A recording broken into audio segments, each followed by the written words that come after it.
Moscow, Leningrad Prospect 47, formerly the headquarters of Soviet military intelligence. With the Cold War over, the satellite pictures that were used to spy on enemies are now available for research purposes.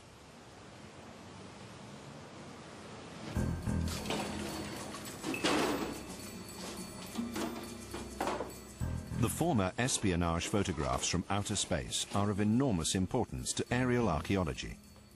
An expert can learn valuable information from these bird's-eye views. The outlines of structures that have long collapsed and are buried deep underground may appear in aerial shots as variations in vegetation and color.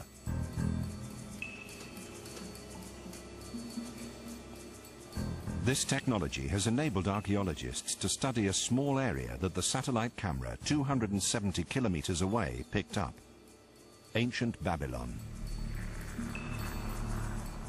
As the computer enlarges the image, the entire area of a city that has long since vanished can be seen.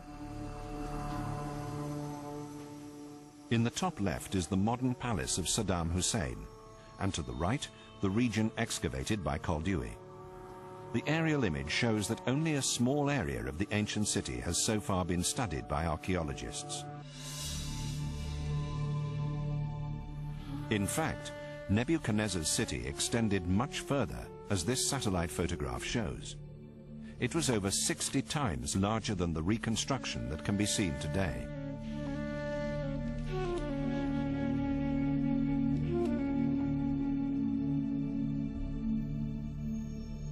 And from the air, one outline can be seen very clearly: the shape of a building that was destined to become a legend, the Tower of Babel.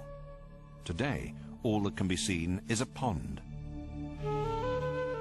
The aerial image indicates that the structure was set out on a square base, so all the reconstructions made by medieval painters were simply products of their own imagination. The Tower of Babel was not a round tower, but a square structure rising in stages, probably about 100 meters high. The great structure has appealed to the imagination of people throughout the ages. The Tower of Babel, more than the city itself, became a symbol of the unrestrained arrogance that came before the fall.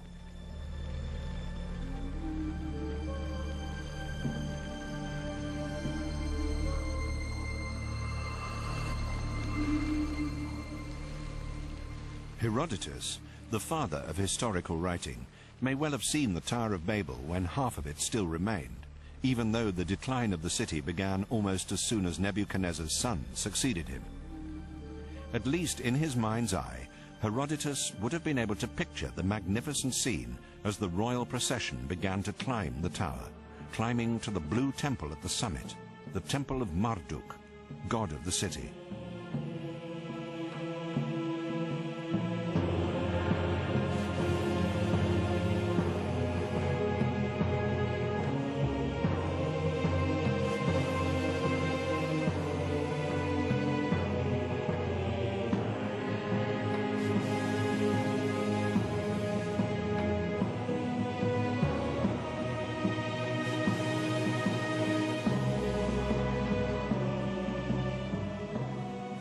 Herodotus reported that climbing to the Temple of Marduk meant climbing into the heavens and the stars, and at the top, in the highest section of the huge layered temple, was where Marduk resided.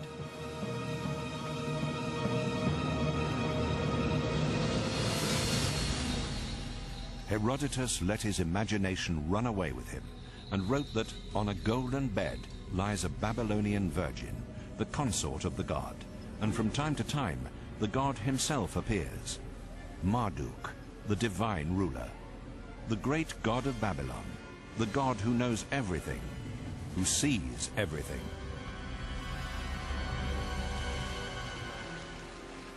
The fantastic account Herodotus gave was a mixture of imagination and reality, which were born from the repeated stories told in Babylon as it sank into ruin.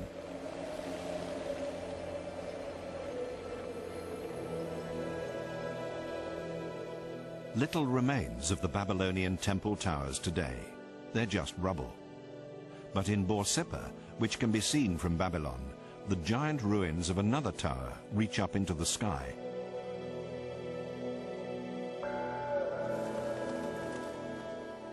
Experts believe that these towers were not only temple complexes, but also vantage points that enabled Babylonian astronomers to study the movements of the stars.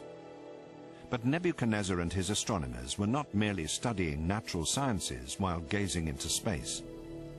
They regarded the celestial bodies as gods and believed that the movements of immortal forces in the cosmos above reflected all aspects of reality down on Earth.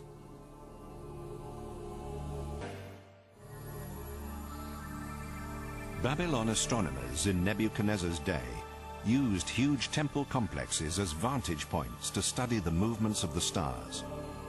But they were not just studying natural sciences, as they believed that celestial bodies were gods, and that the behavior of the stars, sun, moon, and the 5 planets known at that time offered an insight into the future of life on Earth.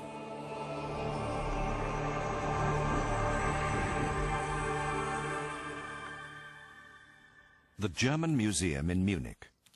At the planetarium, the projection system can be programmed to show how the night sky would have appeared in Babylon over 2,500 years ago.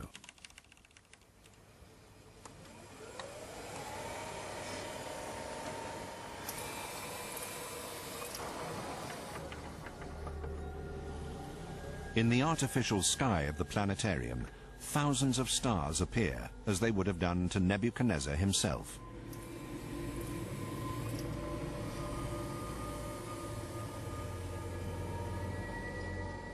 Every evening, for hundreds of years, the Babylonians studied the night sky for signs, for extraordinary occurrences, and for connections. Particular stars came to be seen as part of families, like Gemini, the twins at the gateway to heaven. It was believed that Aquarius dictated the course of all waterways on Earth. Sagittarius, half man, half horse, was a powerful ally in war and times of trouble.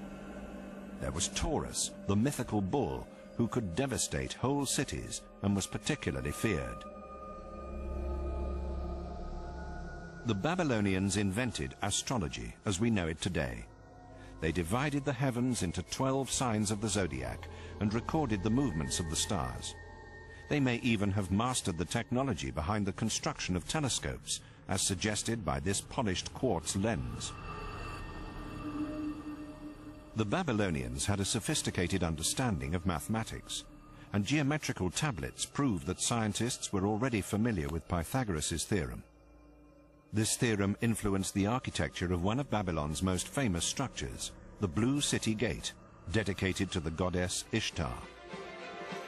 In his telegrams to Berlin, Koldewey praised the unique beauty of the tiles, as the blue glazed bricks were packed into cases and transported to Berlin, where they were washed and sorted.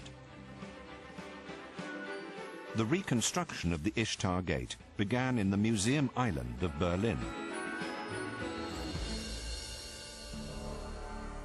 After 2,500 years and a journey of 5,000 kilometers, the great city gate of Nebuchadnezzar was completed, and with it were many depictions of animals in a style that was very typical of Babylonian art.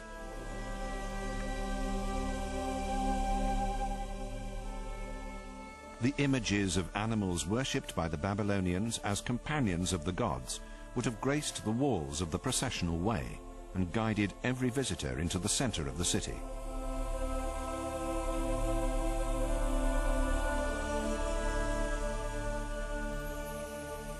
And what an overwhelming impression the fresh blue tiles must have made on those who entered the City of Miracles from the heat of the desert.